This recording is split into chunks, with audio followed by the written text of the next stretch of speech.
வணக்கம் மக்களே, இன்றைக்கி நம்ம ருத்ரா குக்கிங்கில் மாங்காய் பருப்பு தோரம் பருப்பு வச்சு மாங்காய் பருப்பு தான் செய்ய போகிறோம்.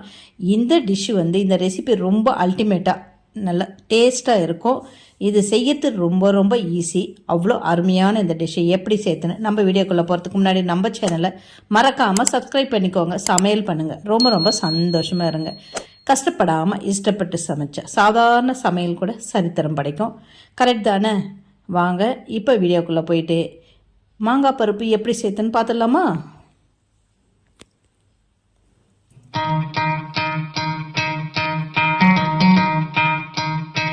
நான் இதுக்கு ஒரு 250 கிராம் இருக்க மாதிரி மாங்காய், 2 வெங்காயம் கட் பண்ணி வச்சுருக்கேன், 150 கிராம் துவரம்பருப்பு, ஒரு 6-7 பச்சை மிளகாய்.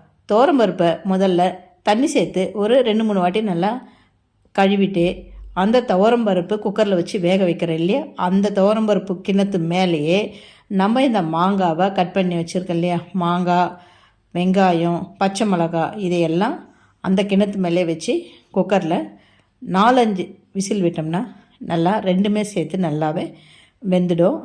இந்த அளவுக்கு நல்லா குழைவாக வெந்துடுச்சு.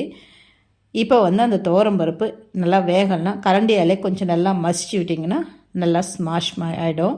அதுவும் கூட நம்ம வேக வச்சுருக்கிற இந்த பொருளெல்லாம் சேர்த்து இதையும் சேர்த்து நல்லா ஸ்மாஷ் பண்ணிக்கலாம்.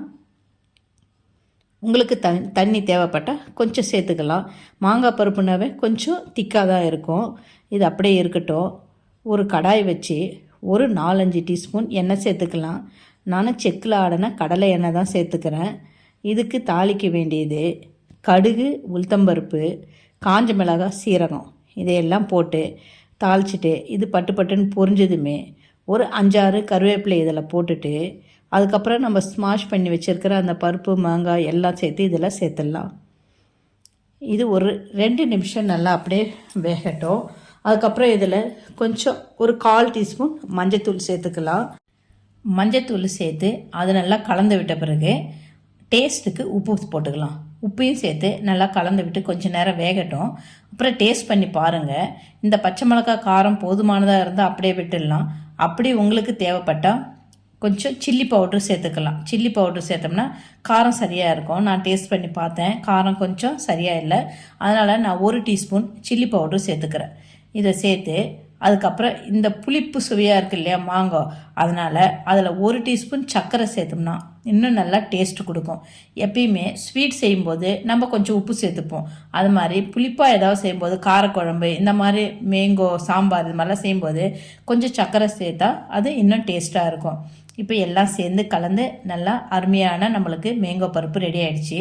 இந்த மேங்கோவிலையும் பருப்புலேயும் நல்ல சத்து இருக்குது, புரத சத்து இருக்குது. பசங்களுக்கும் பெரியவங்களுக்கும் ரொம்ப ரொம்ப இது சைவ சாப்பாட்டில் ரொம்ப அருமையான சத்தான உணவு. இது இந்த மாதிரி புதுமையான ரெசிபியை உங்களுக்கு தேவைன்னா மறக்காமல் நம்ம சேனலை சப்ஸ்கிரைப் பண்ணிக்கோங்க. சமையல் பண்ணுங்கள், ரொம்ப ரொம்ப சந்தோஷமாக இருங்க.